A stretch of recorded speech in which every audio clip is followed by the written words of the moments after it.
1 de diciembre, contra Gaunilona.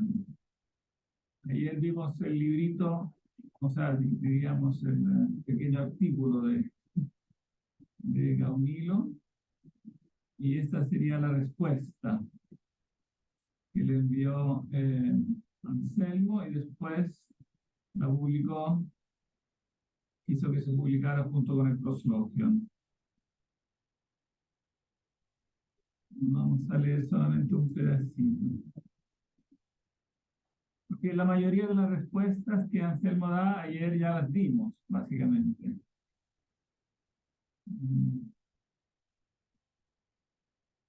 Anticipándonos a Anselmo.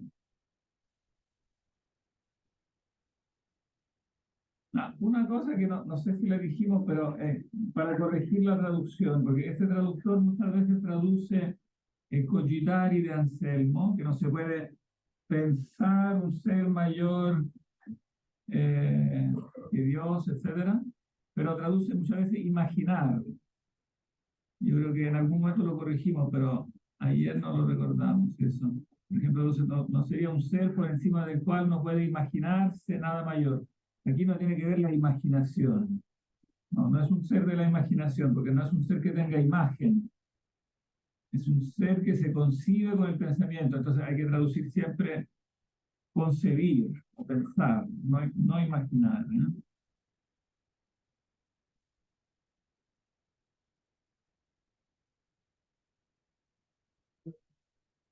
Hola.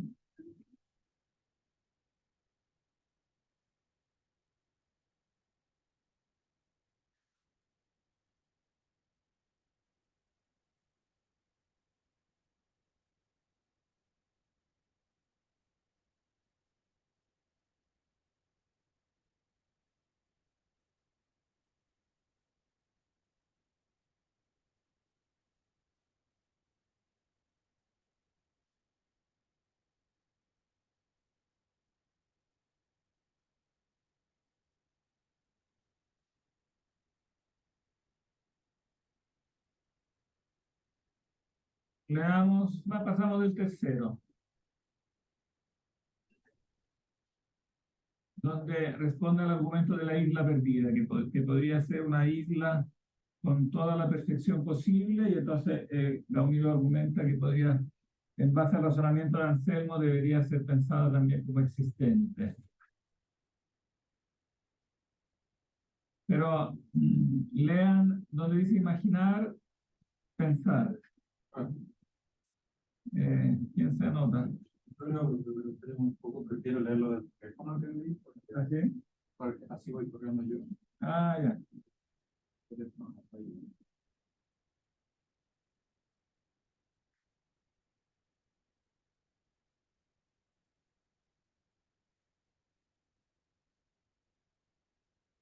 No veo de la pantalla.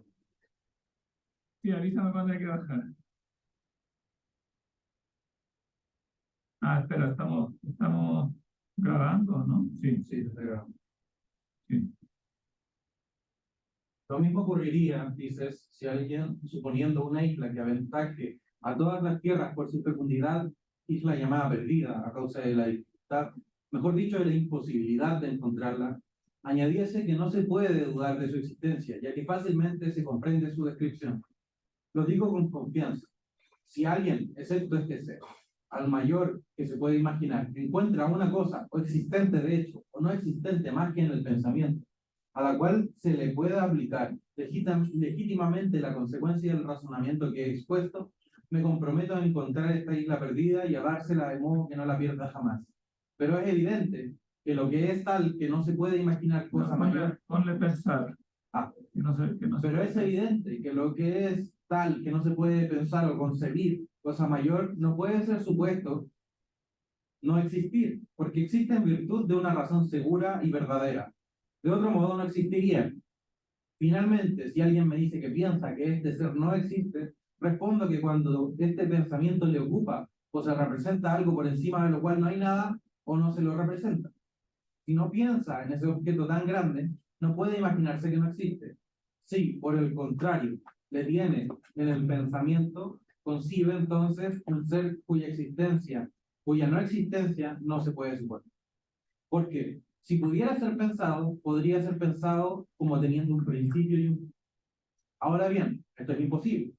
Por consiguiente, el que piensa este ser, piensa algo que es imposible pensar, como no existente. Ahora bien, el que piensa este ser, no piensa ciertamente que este mismo ser no existe. De lo contrario, pensaría lo que no se puede pensar. Por tanto, el ser por encima del cual no se puede concebir otro mayor, no puede ser representado como no existente. Claro, y aquí lo resume con la palabra que nosotros le dábamos ayer, o sea, es el ser infinito, ¿no? Si pudiera ser pensado, podría ser pensado como teniendo un principio y un fin, ¿no? Es decir, un ente finito, pero no se puede pensar a Dios como un ente finito, porque eso es contra la definición. Y esto es imposible. Entonces, si se le piensa como es, con la idea correcta, que es un ser infinito, no se puede pensar como no existente. Uno podría tener la opción de no pensar en él, pero si piensa en él, si lo piensa, ¿no? En el momento que lo define, si lo define correctamente, entonces no lo puede pensar como no existente. Porque si no, sería, claro, ser infinito, entonces es lo mismo que ser incausado, como decíamos ayer, ¿no? Si es el ser incausado, solo puedo pensarlo como existente. Profesor, una duda, ¿de dónde viene la valoración de que lo existente es superior a lo no existente? Es que lo existente es como una noción necesaria de la noción, o sea, es intrínseco a la noción de ser. Entonces, cuando yo pienso algo en su pura potencialidad, no es que no piense la existencia, la pienso como posible, pero la existencia siempre es inherente al concepto de ser. O sea, ser y existir son sinónimos, solamente que se da el caso que algunas cosas puedo pensarlas, o sea, su existencia puedo pensarla como posibilidad, pero siempre estoy pensando la existencia cuando pienso el ser. Entonces la existencia es inherente al concepto de ser. Por eso el ser que es el ser por sí no puede no tener la existencia, porque la existencia es como lo básico del ser. Cuando yo pienso un ser veramente posible, igual estoy pensando la existencia. Entonces estoy en realidad haciendo una operación secundaria cuando yo le sustraigo la existencia a algo, pero tiene que ser algo que de alguna manera es pensable que no exista, ¿no? Y entonces, en ese caso, yo puedo pensar como la pura esencia separada de la existencia, pero en sí misma esencia y existencia son dos caras de la misma moneda, porque uno representa el ser como tal y el otro el ser pensado. Pero el ser pensado es siempre pensado como existente, aunque esta existencia todavía no sea real. Ahora, ¿esto solo aplica para el ser indeterminado? ¿O cómo O sea, se comprueba que se puede pensar la isla perdida sin que esta exista? No termina. porque no hay contradicción en pensar que la isla en algún momento no exista o haya llegado a la existencia. O sea, porque ella involucra en su esencia, en su definición, elementos finitos. Y entonces ella se puede pensar perfectamente como no existente, como que exista en la mente, pero no en la realidad. Entonces, las cosas finitas pueden no existir. Claro, claro, en ellas, como dice ya Boecio en el De Dogmaticus, en las cosas creadas, la esencia es diferente a la existencia. Yo puedo pensarlas sin que necesariamente existan. O sea, su esencia inteligible es necesaria, pero no su existencia real. En cambio, en el caso de Dios, eso no puede darse porque en él la esencia pensada no es diferente a la existencia real. Cuando yo lo pienso, tengo que pensarlo necesariamente como real. Porque no tiene ni principio ni fin. Claro, ese es el punto. Que el ser mayor del cual no se puede pensar nada es el ser que no tiene ni principio ni fin. O simplemente, como dice, hacemos también copiando la fórmula simplemente de Platón, es el ser por sí. No, es el ser por sí, que es lo diferencia del ser por otro. El ser por sí y ser por otro, ¿no? Si es ser por sí, entonces no lo puedo pensar como meramente posible. O si no, no sería ser por sí, recibiría el ser de otro, sería el ser causado. Y en definitiva, todo, digamos, está todo aquí el punto. El que niega la existencia de Dios siempre lo que está haciendo es partir confundiéndolo con un ser finito. En su mente la definición que le da es ser finito. Claro, a no ser que quiera recurrir a la otra estrategia de decir que es un ser contradictorio, pero esa estrategia es difícil de defender porque, como decíamos ayer, en la noción pura del ser, como Dios es simplemente el ser por sí, no hay otro término con el cual podría contradecirse. Es un término simple, digamos, que no tiene contrario. Y entonces no es posible ahí encontrar una contradicción. Para que haya contradicción tiene que haber al menos dos términos. Pero aquí el sujeto se identifica exactamente con el predicado. El ser es.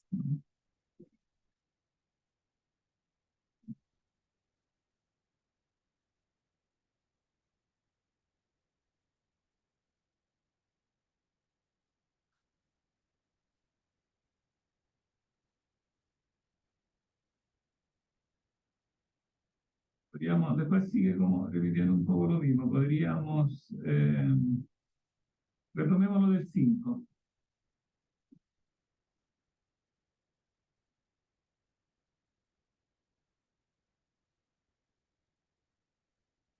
En cuanto a las objeciones que me haces en nombre de un insensato, fácil es apreciar su poco valor, aunque aún para un hombre de ciencia medio. Por esto había tomado la resolución de dejar su examen para otra ocasión. Pero como he sabido que han hecho impresión a más de un lector, diré una palabra. En primer lugar, recuerdas con frecuencia que he dicho, lo que es mayor que todo lo demás está en la inteligencia. Si está en la inteligencia, está también en la realidad, porque de otro modo, este ser mayor que todos no lo sería. Ahora bien, en ninguna parte, en ninguna de mis palabras, se encuentra semejante razonamiento. Porque para probar que un ser existe en realidad, no es igualmente concluyente decir que es mayor que todos o que es tal que el pensamiento no puede formar uno más perfecto.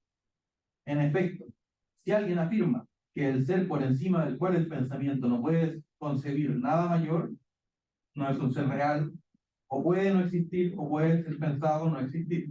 Es fácil refutarle. Lo que no existe puede efectivamente no existir, y lo que puede no existir puede ser pensado no existir. Ahora bien, todo lo que puede ser pensado no existir, si existe, no es aquello por encima de lo cual no se puede pensar nada mayor. Y si no existe, no es menos cierto que si existiese, no sería este ser por encima del cual no se puede imaginar nada mayor. Pero no se puede decir del ser por encima del cual es imposible pensar nada mayor, que si existe, no es aquel por encima del cual es imposible pensar nada mayor. O que si existiere, no sería aquel por encima del cual es imposible pensar nada mayor. Es pues falso que no existe, que puede no existir, o que puede ser pensado no existir, porque de lo contrario, si existe, no es lo que se dice que es, y si existiese, no sería lo que se dice que es. Pero paréceme que no es tan fácil probar esto del ser, que es dicho mayor de todas las cosas, mayor que todas las cosas. Porque no es tan evidente que aquello que puede ser pensado no existir no es mayor que todas las cosas que existen. Como es evidente que no es aquello por encima de lo cual no se puede pensar cosa mayor, ni es tan indudable como que si hay algo mayor que todas las cosas, no hay otra igual, como es indudable con respecto a aquello por encima de lo cual no es posible pensar nada mayor. Y es tan cierto igualmente que si hubiese un ser mayor que todos, no habría otro semejante. Como es cierto esto mismo respecto a aquel que es tal que es imposible pensar nada mayor. Porque si alguien afirma que hay algo mayor que todo lo que existe y que es lo mismo, sin embargo, puede ser pensado no existir, y que aunque no haya nada mayor que él, se puede sin embargo pensar algo mayor, se podría concluir con fundamento que ese ser no es mayor que todas las cosas que existen, como se añadiría con la mayor evidencia que no es tampoco ese ser por encima del cual no se puede suponer otro. Porque para poder concluir legítimamente, partiendo de lo que es mayor que todo, haría falta otro argumento, que no es necesario si se toma por punto de partida aquello por encima de lo cual no se puede pensar nada. Por tanto, si partiendo de lo que es mayor que todo, no se puede demostrar bien lo que demuestra de sí mismo y por sí mismo, el ser por encima del cual no se puede pensar nada más grande, injustamente me corriges por haber dicho lo que no he dicho, ya que mis palabras son muy distintas de las que me atribuyen. Y si la existencia de lo que es mayor que todas las cosas puede demostrarse por otra prueba, no debías haberme reprendido por haber dicho lo que puede ser probado. Ahora bien, el que sabe que esto puede ser demostrado por aquello por encima de lo cual no se puede pensar nada mayor, ve fácilmente si es posible probarlo, porque no se puede en modo alguno conseguir que aquello por encima de lo cual no se puede pensar nada sea otro que este que es el único mayor que todas las cosas. Por tanto, así como aquello por encima de lo cual no se puede pensar, no se puede pensar nada, es comprendido por nosotros y está en nuestra inteligencia, y a causa de esto, su existencia es afirmada con verdad, igualmente lo que es mayor que todo es comprendido por nuestra inteligencia y en ella permanece y necesariamente por lo mismo existe la realidad. ¿Ves, por tanto, con qué razón me has comparado a este insensato que pretendía afirmar la existencia de la isla perdida por el único hecho de comprender su descripción? Sí, aquí hace una precisión importante que no destacamos ayer. ¿Qué le atribuye Gaunilo a Anselmo como definición? ¿Cuál es la definición de la que parte? Que Anselmo dice, no es esto, no es esto lo que yo dije.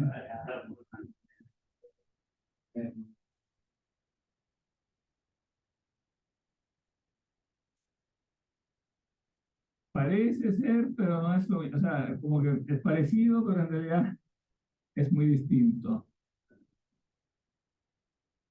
Él dice, Gaunilo le atribuye que él dice que Dios sería lo que es mayor que todo lo demás. Claro, lo que es mayor que todo lo demás.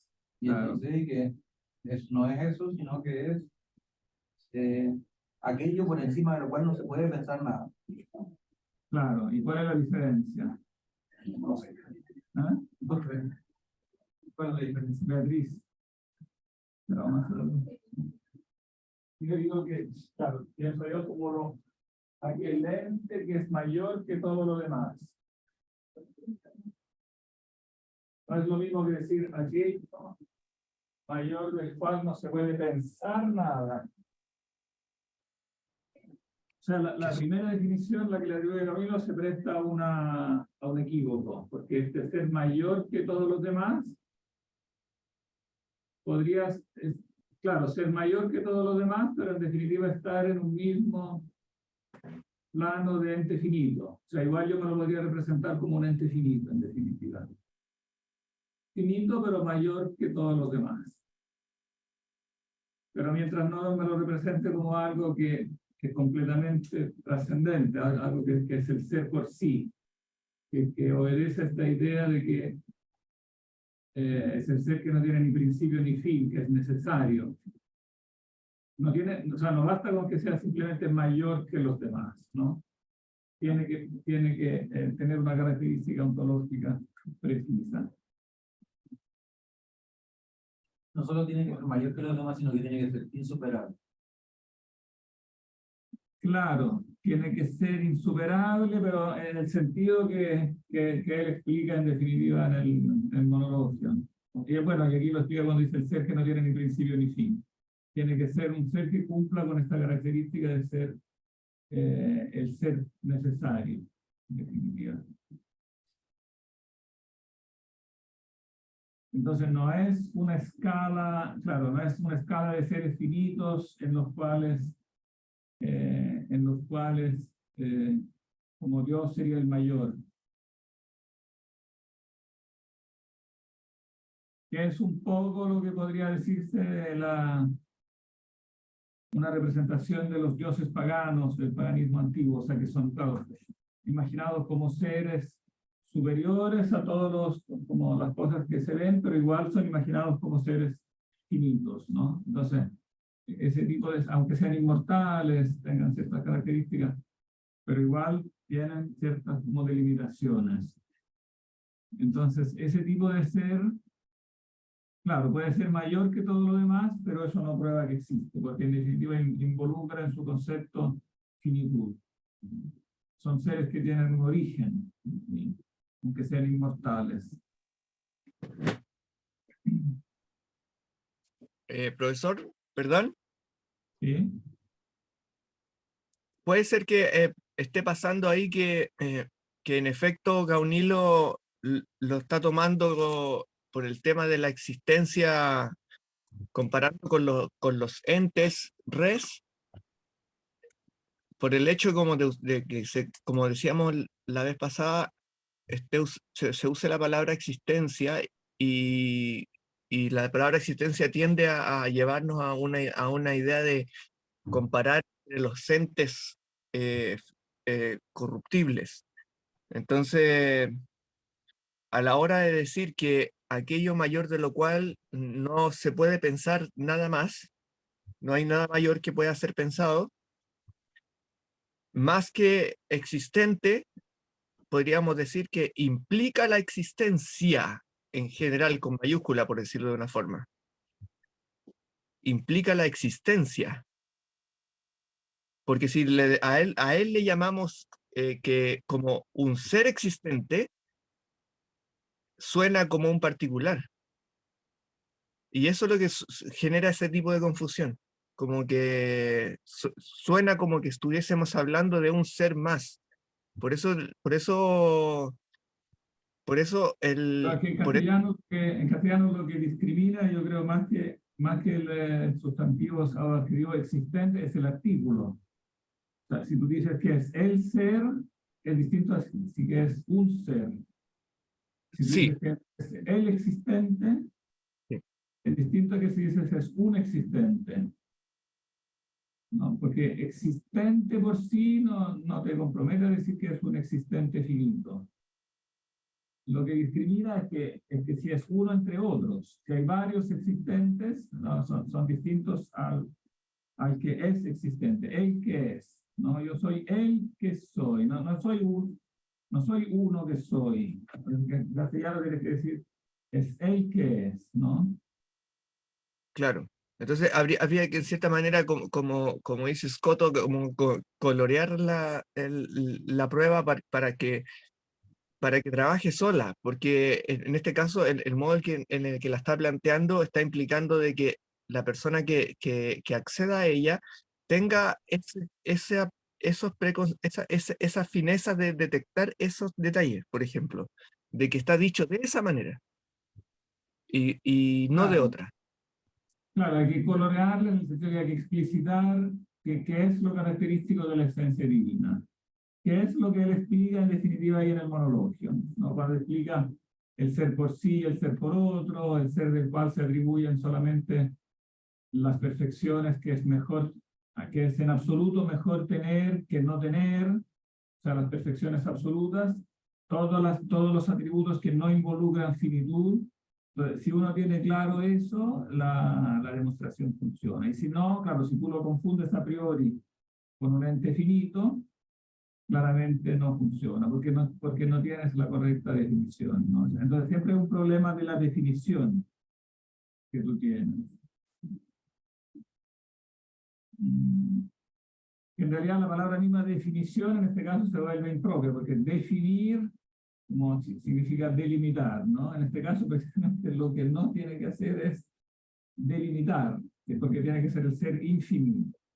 En ese sentido no tiene definición porque precisamente la definición propiamente tal involucraría un sujeto y un predicado distinto del sujeto, ¿no? En cambio, aquí la esencia divina no tiene definición porque su esencia está expresada por una noción simple, que digamos, es la noción simple del ser, ¿no? Que no tiene definición. Perdón, pero ahí pasaría de que es que lo que ocurre es que como por monologion primero, Ajá. estamos en que las esencias o entre comillas definiciones posibles le son propias como existente en sí. Entonces, no son atribuciones determinantes en el sentido de ajenas, no son ajenas. Claro, no Él son, es la sabiduría. claro, él Entonces, es, todo lo que se predica de él lo es esencialmente. No se le entonces, predica como por participación.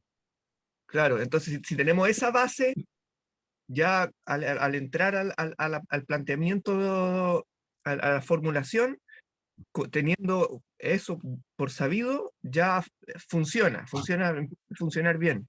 Pero si no se tiene esa base, claro, entra esa confusión, entran las confusiones. Claro, puedes entrar a confundirlo con un ente finito. Ah, y porque quiero dejar un espacio para leer también el comentario que hace Santo Tomás en la Suma Teológica, pero justo antes que eso, quería ver dónde cita en la carta a los romanos que mencionábamos ayer, porque eso muestra que entonces, claro, la definición que él toma de Dios, esta definición, obviamente definición, la idea de Dios no es como generalmente afirman muchas veces los manuales, no muchas veces, casi, yo creo que siempre, casi sin excepción, que conozcan, afirman que es una prueba puramente a priori, como si la propia idea de Dios que él concibe fuera a priori. Y no es así, porque lo único que objeta, pero esta idea, ¿de dónde la sacaste? Porque si Dios no es un ente de la experiencia, ¿de dónde la sacaste esa idea? Y entonces él eso lo contesta aquí.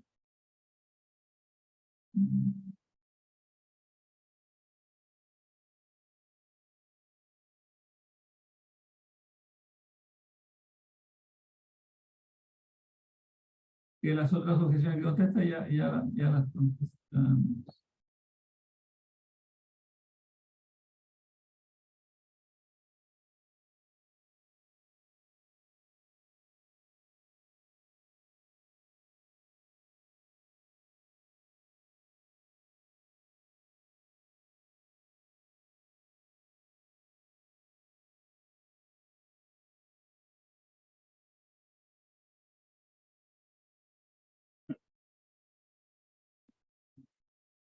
Vale, leamos el 8,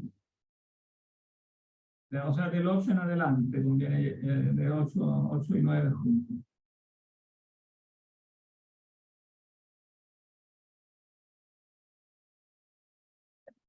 Sin razón ninguna te esfuerzas en demostrar que el ser por encima del cual no se concibe nada mayor no es como una pintura de la inteligencia del artista. No me ha servido el ejemplo un cuadro para demostrar que tal era el ser buscado. No he tenido otro objeto que mostrar con ello que podía haber en la inteligencia alguna cosa que se imaginase fácilmente no existente. Y en cuanto a lo que dice, que no se puede pensar ni concebir cuando le oyes nombrar, ni imaginar según una cosa fuese conocida en el género o en la especie, a este ser por encima de lo cual no hay nada mayor, porque no le conoces ni puedes conocerle tampoco por alguna otra cosa semejante según la cual puedes juzgar, es todo lo contrario. Porque, puesto que todo lo que es menos bueno, se parece a lo que es mejor, siquiera en cuanto tienen de común ser buenos, es evidente a toda inteligencia razonable que subiendo de los bienes inferiores a los superiores, podemos, concibiendo estas cosas por encima de las cuales es posible pensar algo mayor, conjeturar mucho de aquel por encima del cual no se puede pensar nada mayor. En efecto, ¿quién, por ejemplo, no puede pensar por lo menos esto, aun cuando no crea que lo que piense exista realmente? A saber, que si hay algo bueno que tiene principio y fin, es mejor un bien que tenga principio pero no fin, y que como este es mejor que el primero, del mismo modo, es mejor que este un bien que no tiene ni principio ni fin, aun cuando cambiase pasando siempre del pasado por el presente al futuro, o bien que sea que exista realmente o no algo semejante aquello que no tiene necesidad ni se ve obligado en modo alguno a cambiar o moverse es mucho mejor que este último, es que esto no puede ser pensado o se puede pensar algo mayor que ello. ¿O no es este uno de los seres por encima de los cuales se puede pensar algo mayor y de los cuales se puede conjeturar lo que es aquello por encima de lo cual no se puede pensar nada mayor? Existe pues algo de lo cual se puede deducir de una manera probable lo que es aquello por encima de lo cual no se puede pensar nada mayor. De esta manera es como se puede refutar fácilmente el insensato que no admite la autoridad sagrada. Se niega que aquello por encima de lo cual es imposible pensar nada mayor pueda ser conocido por analogía con otro ser. Pero si negase esto un católico, debería recordar que desde la creación del mundo, las perfecciones invisibles de Dios y aún su poder eterno y su divinidad se han hecho visibles por el conocimiento que estas criaturas nos dan. Claro. Romanos 1:20. Aquí dice algo muy importante, ¿no? Que responde a una de las objeciones principales, o sea, ¿de dónde sacaste tú esta idea de Dios? Y que los comentaristas de alguna manera reflejan cuando dicen, la prueba de Anselmo es totalmente a priori, ¿no? Y la contraponen a las pruebas a posteriori. Yo creo que este capítulo muestra claramente que la contraposición es falsa. Y al mismo tiempo muestra que no hay que tomar Anselmo al pie de la letra cuando dice que la prueba es totalmente autónoma, como si bastaran las palabras, digamos, propias de la prueba sin mayor aclaración, ¿no? Claramente esta aclaración es fundamental. Aquí está diciendo, bueno, claro, la idea de Dios no la tengo porque he visto a otro Dios como en el mismo género, como cuando alguien me habla de un hombre que no conozco, pero yo puedo preconocerlo en parte porque ya sé qué es lo que es un hombre, entonces lo conozco por la experiencia. Es verdad que de Dios no tengo experiencia, sin embargo, aquí resume, podríamos decir, lo que ya había dicho en el monologio. La idea de Dios, aunque no lo tengo por experiencia, la puedo sacar, la puedo deducir ¿de qué la deduce? Que es como aquí, es como en comprimido lo que ya había explicado en el monologio, ¿no? Los conceptos primitivos. O sea, claro, de los conceptos primitivos, pero aplicados a... No es lo que decía en el monologio, de que todo lo que es bueno por participación, entonces debe haber algo que sea bueno en sí mismo y propiamente. Claro, entonces eso incluye la experiencia de los bienes empíricos, ¿no? Entonces eso muestra que, digamos, la idea de Dios no es una idea a priori, no es una idea innata, no es que el ser humano tenga innata la idea de Dios. Lo que tiene es la idea de bien y de ser, ¿no? Y resulta que cuando tiene experiencia de las cosas, aplica estas ideas. Pero no conoce estas ideas tampoco solamente a priori, las conoce cuando las aplica, necesita como momento a posteriori. Necesita el ser humano tener como sensación de las cosas y sobre la sensación juzgar las cosas mediante estas ideas primitivas. Una vez que juzga las cosas con estas ideas primitivas, entonces dice, esto es bueno, pero esto es mejor. Y entonces ahí puede después hacer abstracción, considerar entonces lo mejor en sí, el ser en sí, puede ser este proceso de abstracción, pero porque primero ha aplicado estas ideas a los bienes empíricos. Entonces claramente hay un momento inicial que es, yo diría, con una fórmula quizás más exacta, es al mismo tiempo, a priori y a posteriori. No son separables las dos cosas. Porque el juicio que hace el ser humano están al mismo tiempo las dos cosas. Yo veo esto y al mismo tiempo le aplico ese elemento a priori. No podría yo contemplar esta idea a priori así solo, sin la experiencia. Eso no consta que lo hagan los seres humanos. Es como que sin la experiencia contemplan en su interioridad la idea del ser.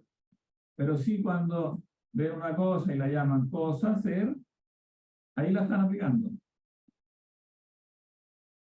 Y entonces después pueden llegar a separarla. O sea, como lo decíamos, no sé si se acuerdan en el comentario a la cuestión 85 de la Suma Teológica, en el artículo primero, donde ahí Tomás distingue la iluminación de la abstracción, ¿no? Ahí dice, primero viene la iluminación y después la abstracción.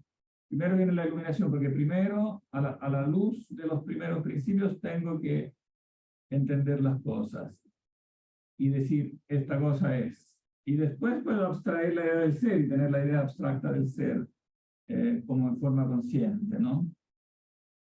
Entonces, tiene que estar este elemento también a posteriori, junto con el a priori. En la página 10. Ahí.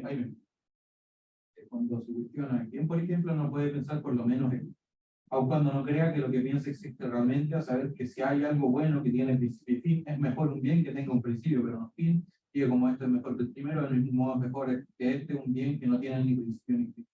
¿A qué se refiere con mejor? Porque es, O sea, que está en una escala superior del ser, ¿no? O sea, un ser que no tiene ni principio ni fin, claramente es superior a un ser que tiene principio aunque no tenga fin. Porque siempre por el motivo que siempre repetimos, porque uno necesariamente entonces involucra, o sea, si un ser tiene principio, aun cuando no tenga fin, eso involucra entonces necesariamente el concepto de ser causado. Es un ser causado. Y el ser que no tiene ni principio ni fin, entonces ese es un ser incausado.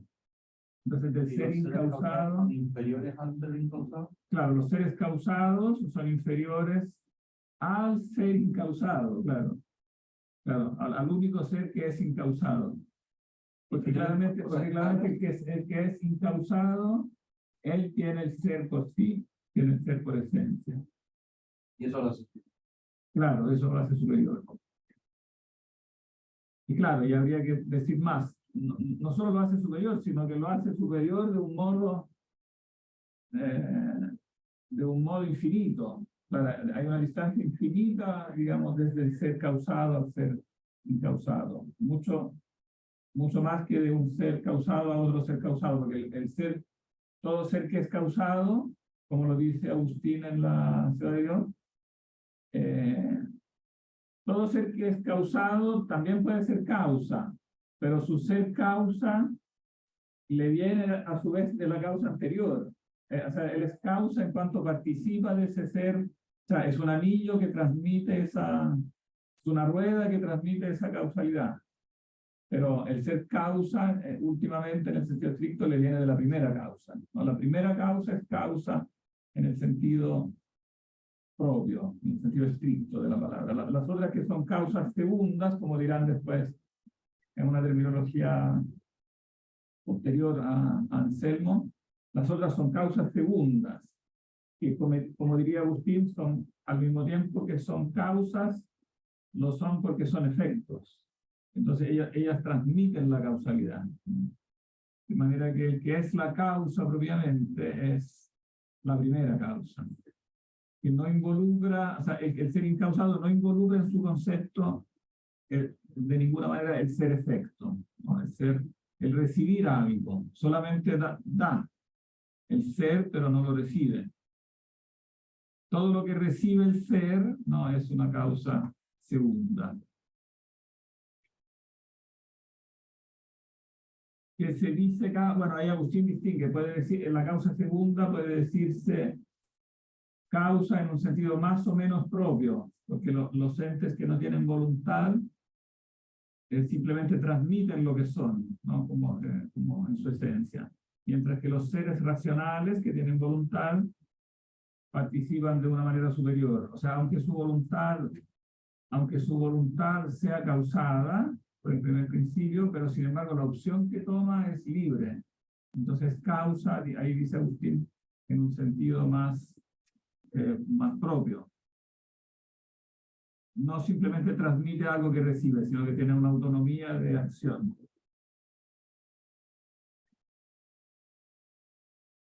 No, y esto dice entonces, vale, en el fondo, tanto para el insensato que no admite la autoridad sagrada, tanto también para el insensato católico. O sea, él distingue dos casos. El insensato, o sea, el que niega la existencia de Dios, puede ser, o que niega esta prueba, digamos, de la existencia de Dios, puede ser no católico, o sea, no admite la autoridad sagrada, pero igual puede pensar este concepto, porque entonces es un concepto accesible a la razón natural, ¿no? Y si lo niega un católico, debe recordar que San Pablo dice, lo que dice Romanos 1:20, desde la creación del mundo las perfecciones invisibles de Dios y su poder eterno y su divinidad se han hecho visibles por el conocimiento de las criaturas. O sea, incluso el católico sabe que puede llegar a una noción racional de Dios y a la demostración racional de la existencia de Dios, que no depende de la fe, ¿no? O sea, la fe le dice que es posible la demostración natural. ¿Por qué natural? Porque es desde la creación del mundo. O sea, no implica la fe, no es una novedad de la fe cristiana. Es desde la creación del mundo que simplemente por el conocimiento de las criaturas que tienen todos los seres, ¿no? Son conocibles las perfecciones invisibles de Dios. O sea, hay realidades invisibles que se atribuyen a Dios que son conocibles a la mente humana natural, ¿no? Sin necesidad de la fe.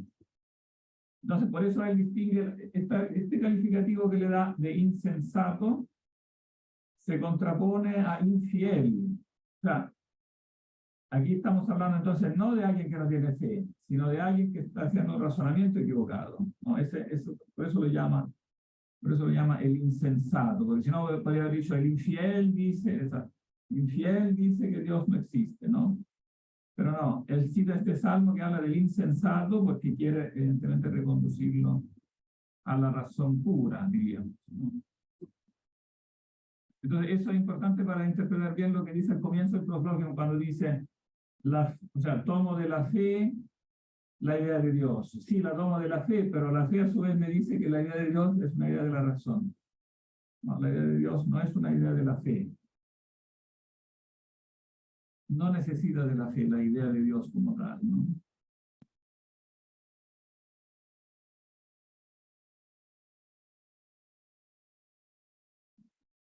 Esto después, muchos siglos después, ha sido este versículo de Pablo ha sido tomado como base de la definición dogmática que después ha sido dada por la Iglesia Católica acerca de la accesibilidad racional de la idea de Dios. Muchos siglos después, en el Concilio Vaticano I, o sea, al final del siglo, segunda mitad del siglo XIX, se estableció como dogmáticamente esto sobre la base de este versículo de Pablo, ¿no? que ya todos conocían, pero una cosa es que esté en la Biblia, otra cosa es que se dé una definición dogmática de eso, ¿no? Es diferente. ¿Se entiende esta diferencia? Sí. ¿Cuál lo podría resumir? Bueno, una cosa que esté en la Biblia no sea una definición dogmática significa que igual está medio a la interpretación de los distintos católicos. Claro, en el fondo lo que está en la Biblia, como la Biblia dice tantas cosas, que son también a veces expresadas de una manera figurativa, etc. Entonces, claro, no basta que algo esté en la Biblia para que uno no pueda contradecirlo. Porque podría yo contradecirlo y la contradicción podría ser aparente. A lo mejor la Biblia podría decirlo de una manera figurativa, como cuando yo podría decir, Dios no es verdad que creó el mundo en 6 días. Pero ¿cómo? La Biblia dice que Dios creó el mundo en 6 días. Claro. Pero claro, la Biblia lo entiende esos 6 días de un modo que no necesariamente significa día como espacio de 24 horas. ¿No? Entonces, la palabra día podría ahí contener un significado diferente, ¿no? Bueno, de partida Dios es intemporal. Claro, Dios es intemporal, o la Biblia te dice que, claro, por ejemplo, que Dios tiene un brazo, Dios con su brazo poderoso. Entonces tú puedes decir, no, pero Dios no tiene un brazo. Pero entonces, claro, está todo el tema de la interpretación. E incluso en cosas menos evidentes, claro, hay, por ejemplo, expresiones que pueden ser entendidas de un modo retórico diferente. Por ejemplo, por ejemplo, Jesús dice, quien no odia a su padre y su madre no puede entrar en el reino de los cielos. Entonces, uno puede decir, no, no hay que odiar, pero ¿cómo si Jesús dice hay que odiar a su padre? Ah, claro, pero hay que entender ese odiar en la retórica como en un cierto tipo de retórica, ¿no? Donde odiar es como una exageración, ¿no? Es como un hipérbole, diríamos. Odiar en el sentido de como posponer. Quien no pospone a su padre y su madre, no. Entonces es un significado de odiar que nace el literal. Entonces, y así podría haber muchos casos, ¿no? Entonces, claro, la interpretación filosófica, que digamos, evidentemente utiliza conceptos que son definidos después de un modo estricto. Y evidentemente en una frase como esta tenemos varios conceptos filosóficos que necesitan ser definidos de un modo estricto, ¿no? La creación, las perfecciones invisibles, el conocimiento, ¿no? Todos esos temas. Entonces, eso para decir, resumiendo, que no es verdad que Anselmo dice que entonces que la idea de Dios sea completamente a priori. Él sabe que la idea de Dios tiene que ser formada por el conocimiento de las criaturas, a las cuales para ser conocidas se aplican evidentemente los principios de la mente, la luz de la mente. Tal caso, profesor, una criatura racional, ¿podría no tener la idea de Dios?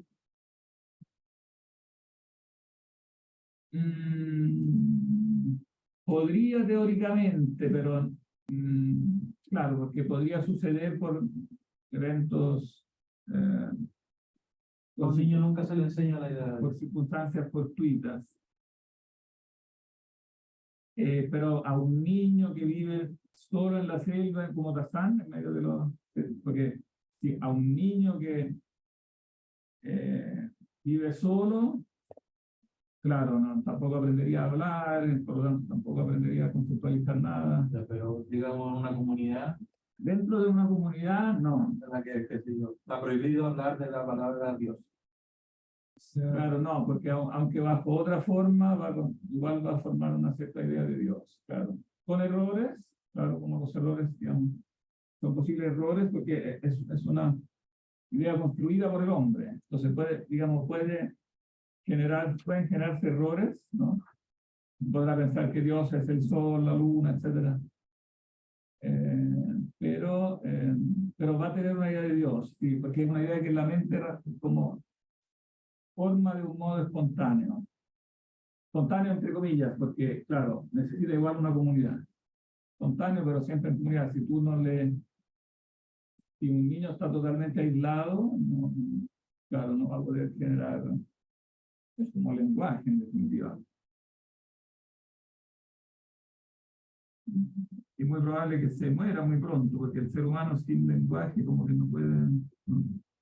Se dice que el emperador Federico II de Suabia en el siglo XIII quería saber cuál era el idioma primigenio de la humanidad.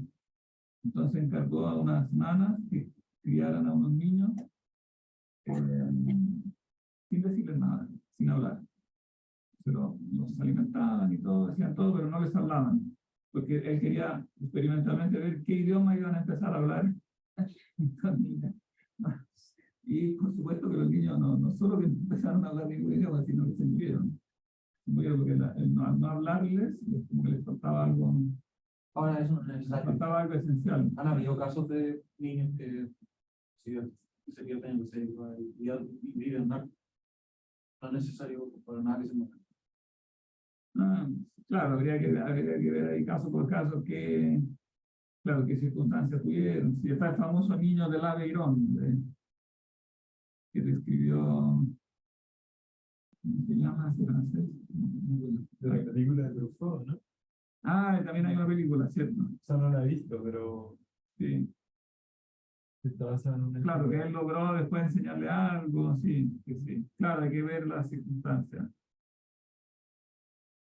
Yo quería ver, aunque fuera rápidamente, la crítica que hace Santo Tomás, que yo creo que también como refleja un poco el mismo equívoco que mencionábamos.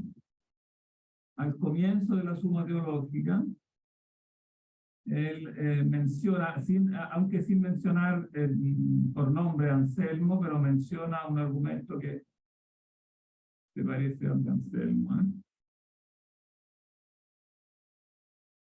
Aquí no está la suma teológica en las fuentes obligatorias segunda parte, porque ya estaba en las fuentes obligatorias primera parte, pero en realidad debería estar en las dos partes, porque hay un pedacito aquí que nos interesa directamente, en la prueba que da, o sea, las 5 pruebas que da Anselmo, perdón, que da Tomás, pero que son precedidas por esta crítica al argumento de Anselmo, que yo creo que ha contribuido a alimentar un malentendido sobre la prueba de Anselmo. No, comienza en este caso. En la cuestión 2.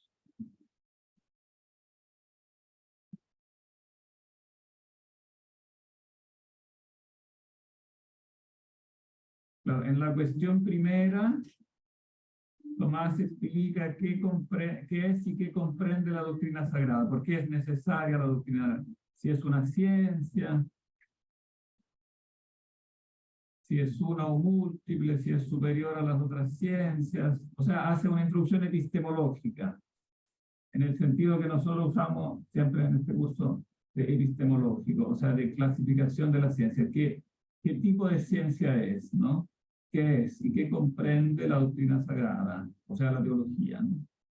Si eso no es una ciencia, etcétera, etcétera. Eso no es Dios el sujeto de esta ciencia. Bueno, después evidentemente establecido que Dios es el sujeto principal de la ciencia teológica, pasa a demostrar la existencia de Dios. Y en el artículo primero se pregunta si eso no es evidente por sí mismo, ¿no? Que parece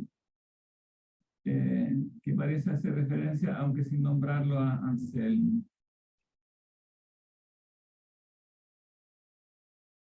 No, aquí en la introducción.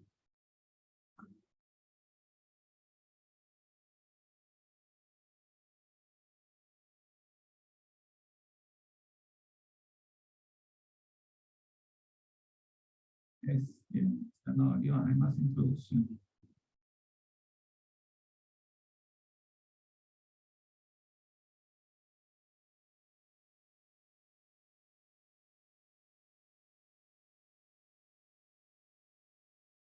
No, cuestión 3. Aquí avanzamos demasiado.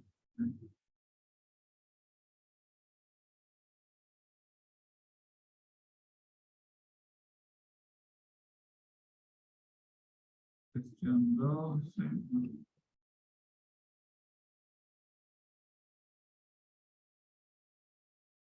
Cuestión 5. Cuestión 1.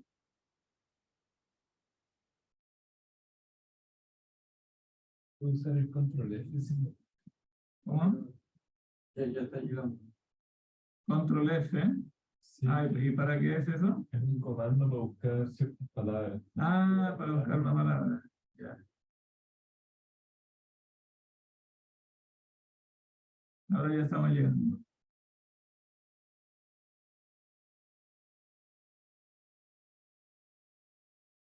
La existencia de Dios.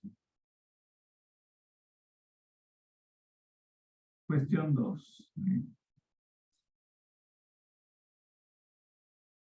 La pasamos de acá, entonces. Sí, pues. ¿A quién le toca? No sé si quiere leer el Andrew o Francisco. No sé. Poder, ¿No? ¿qué puedo leer? Ya, le toca a Andrew. Sobre la existencia de Dios. Así pues, como quiera que el objetivo principal de esta doctrina sagrada es llevar al conocimiento de Dios, y no solo como ser, sino también como principio y fin de las cosas, especialmente de las criaturas racionales, según ha quedado demostrado en la cuestión 1, artículo 7, en nuestro intento de exponer dicha doctrina trataremos lo siguiente. Primero, de Dios. Segundo, de la marcha del hombre hacia Dios. Tercero, de Cristo, el cual, como hombre, es el camino en nuestra marcha hacia Dios.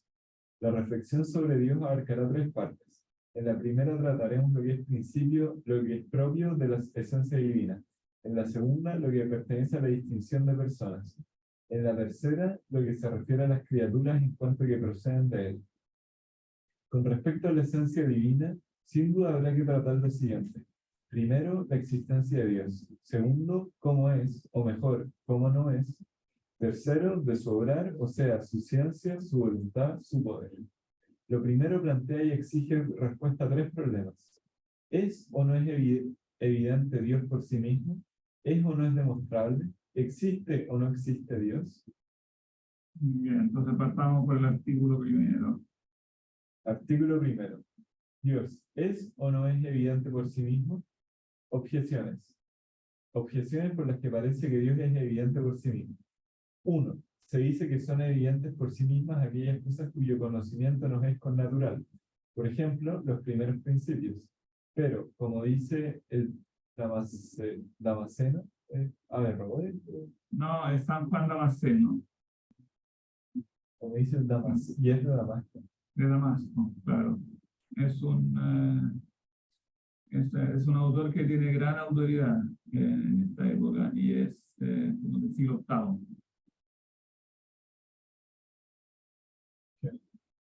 Pero, como dice el Damasceno, al inicio de su libro, el conocimiento de que Dios existe está impreso en todos por naturaleza. Por lo tanto, Dios es evidente por sí mismo. 2. Más aún, se dice que son evidentes por sí mismas aquellas cosas que, al decir su nombre, inmediatamente son identificadas. Esto, el filósofo en uno póster, ¿Posteriores? ¿Mm? Posteriores, Ese es Aristóteles. o sea, analíticos posteriores.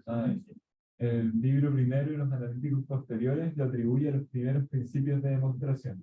Por ejemplo, una vez sabido lo que es todo y lo que es parte, inmediatamente se sabe que el todo es mayor que su parte. Por eso, una vez comprendido lo que significa este nombre, Dios, inmediatamente se concluye que Dios existe.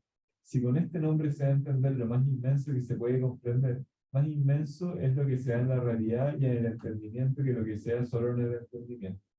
Como quiera que comprendido lo que significa este nombre, Dios, inmediatamente está en el entendimiento, habrá que concluir que también está en la realidad. Por lo tanto, Dios es evidente por sí mismo. 3. Todavía más, que existe la verdad es evidente por sí mismo, puesto que quien niega que la verdad existe está diciendo que la verdad existe, pues si la verdad no existe, es verdadero que la verdad no existe. Pero para que algo sea verdadero, es necesario que exista la verdad. Dios es la misma verdad. Juan 14:6. Yo soy el camino, la verdad y la vida. Por lo tanto, que Dios existe es evidente por sí mismo. En cambio, nadie puede pensar lo contrario de lo que es evidente por sí mismo, tal como consta en el filósofo 4, metafísica y primero posteriores, analíticos posteriores, cuando trata los primeros principios de la demostración. Sin embargo, pensar lo contrario de que Dios existe, si puede hacerse, según aquello del Salmo 52:1, dice el necio en su interior, Dios no existe. Por lo tanto, que Dios existe no es evidente por sí mismo. Claro, entonces aquí, antes de leer la solución, podríamos observar que él parece estarle atribuyendo a Anselmo, aunque no lo nombre. El 2, ¿no? Claro, en el 2, a Anselmo la tesis que Dios es evidente por sí mismo. Y lo mismo parece estar haciendo con Agustín en el 3, ¿no? Porque Agustín, aunque aquí no menciona los soliloquios, seguramente tiene en mente ese pasaje de los soliloquios, donde Agustín dice esto, que quien niega que la verdad existe está diciendo que la verdad existe. Pues si la verdad no existe, es verdadero que la verdad no existe. Pero como Dios es la verdad, ¿no? Entonces pareciera ser evidente que también Agustín piensa que Dios sería evidente por sí mismo. Pero nosotros insistimos que Anselmo no dice eso, ¿no? ¿Cuál es aquí la falacia? Porque no es verdad aquí lo que le está atribuyendo, aunque en realidad podría argumentarse que no está él pensando en Anselmo, sino que en gente que entiende así lo que Anselmo dice. Porque también, efectivamente, hay gente que entiende así lo que Anselmo dice, entre los cuales lo más probable que conociera Tomás es Buenaventura. Buenaventura efectivamente es prácticamente contemporáneo, ¿no?, de Tomás y que efectivamente, o sea, como que tiende a interpretar en ese sentido la demostración de Anselmo, como si Dios fuera algo evidente por sí mismo. Parecido un poco a lo que dice aquí Juan Damasceno, que el conocimiento de que Dios existe está impreso en todos por naturaleza, ¿no? Impreso por naturaleza, evidentemente es lo que después se dirá innato, es sinónimo de innato, no sería como una idea innata, como la idea del ser, ¿no? Como los primeros principios de la demostración. Pero no es así. ¿Por qué no es así? Porque no es lo que dice Anselmo. ¿No? Que, no, claro, Dios es lo más grande que se puede comprender, ¿no? Más inmenso es que el más grande es lo que se da en la realidad y en el entendimiento que lo que se da solo en el entendimiento. Eso es como cita textual de Anselmo, ¿no?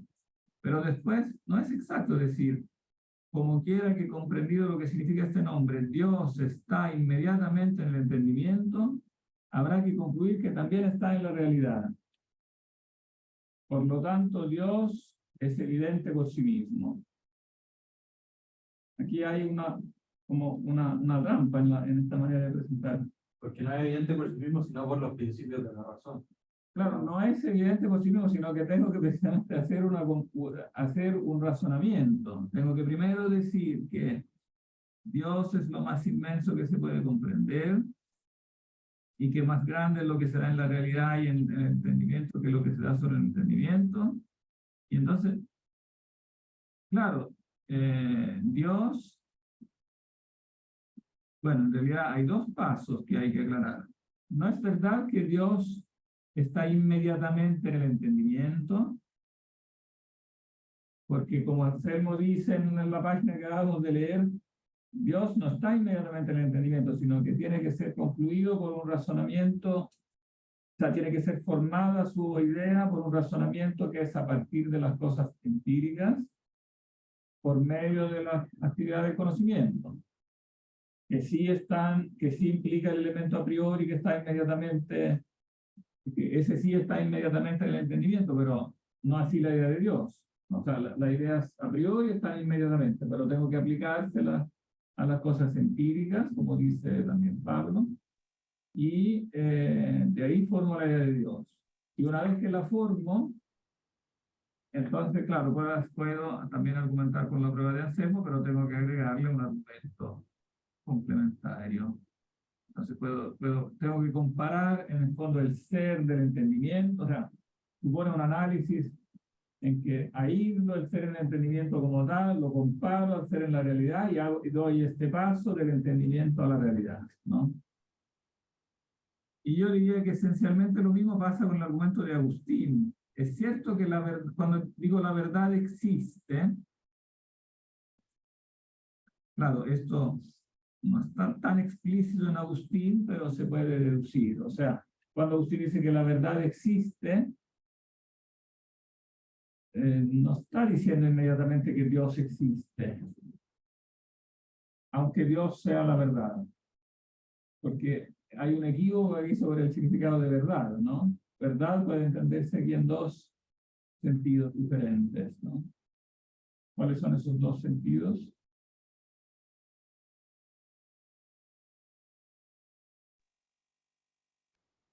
No sé si se entiende la pregunta.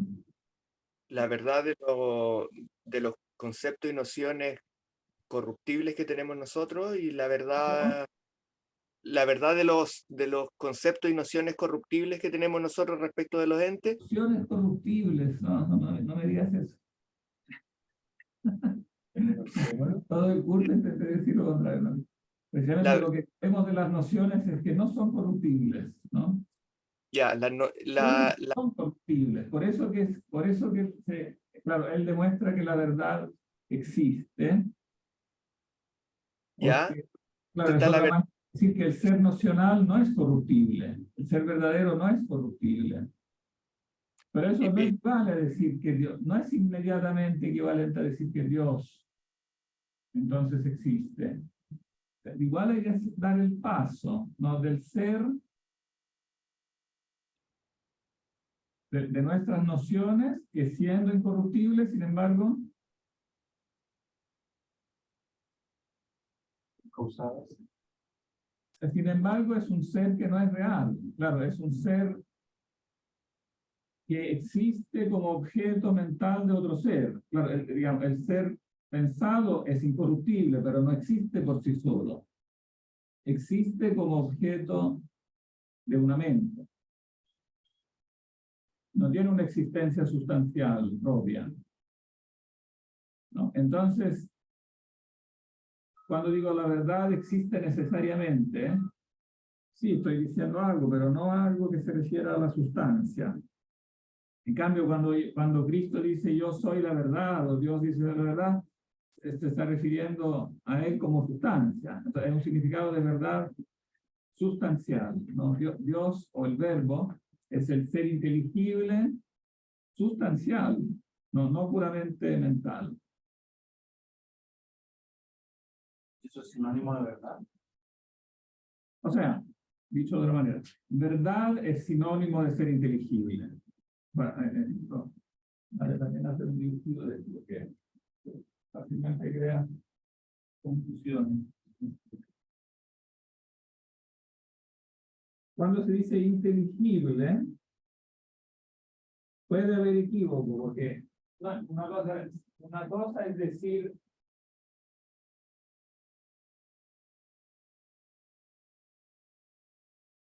cuando yo digo que Dios es inteligible, ¿no?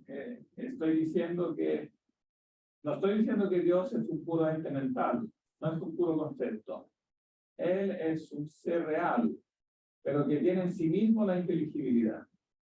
O sea, su esencia es inteligible.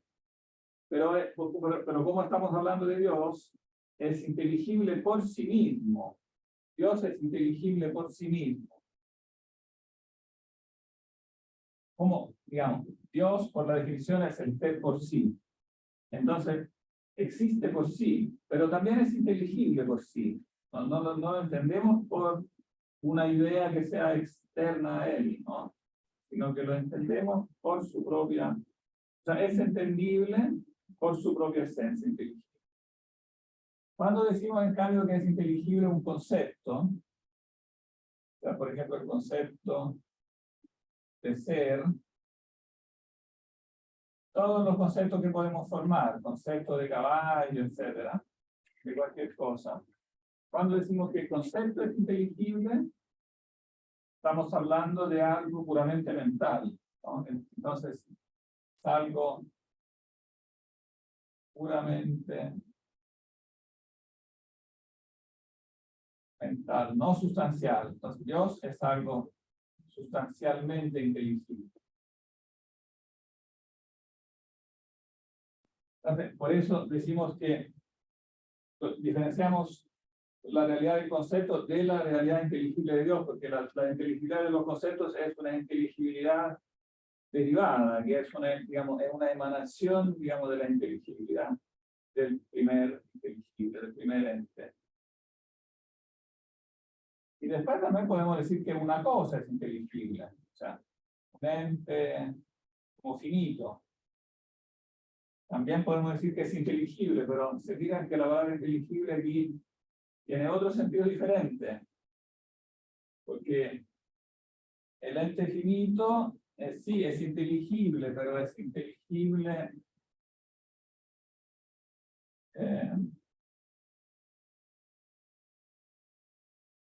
por medio, o sea, por medio del concepto. O sea, se necesita el concepto. Entonces, el ente finito no es inteligible por sí mismo. Necesita que yo, digamos, utilice, sea pensado como dentro de una idea, que es aquello que le da su inteligibilidad. Entonces, claro, aquí la distinción de la que estoy enfatizando acá es entre esta y esta. Cuando yo digo que existe o que es, ¿no?, el concepto de la verdad, no es lo mismo que cuando digo que Dios es la verdad sustancialmente, como el modelo elegible de todo. Entonces aquí, debido a la crítica que tradicionalmente se dice, que Anselmo rechaza el argumento ontológico, es inexacto. Él rechaza un cierto modo, digamos, un cierto malentendido que No. podría... Tomás, dirá. ¿Ah? Tomás, dirá. Tomás, claro. Que Tomás rechaza el argumento ontológico es inexacto porque lo que él rechaza es el argumento ontológico si lo entiendo como una demostración de que Dios, me intento decir que Dios es evidente inmediatamente, ¿no? O sea, que en el fondo confunde el plano del ser mental con el plano del ser real y da como un paso, entonces, indebido del ser mental al ser real. Y el hecho que tanto Tomás sustancialmente acepta el fundamento del argumento ontológico, contrariamente a lo que se dice, es muy simple de ver porque él le dedica un artículo entero a demostrar, que ahora no lo vamos a poder leer, pero lo pueden leer fácilmente, dedica un artículo completo a mostrar que en Dios la existencia es lo mismo que la esencia. Aquí estaba en el índice, lo dice, pero ahora volver a encontrar el índice es complicado. No importa, lo pueden encontrar fácilmente. En el índice se encuentra fácilmente el artículo donde él dice que en él la esencia y la existencia se identifican. Y entonces, si la esencia y la existencia se identifican, la esencia es lo que yo puedo pensar de Dios. Si eso se identifica con la existencia, entonces lo que yo puedo pensar de él, la noción de él, evidentemente implica la existencia. Voy a tener que cortar la reunión porque si no después no da tiempo a convertir la cosa. Así que me despido de los que están en la casa. Chao.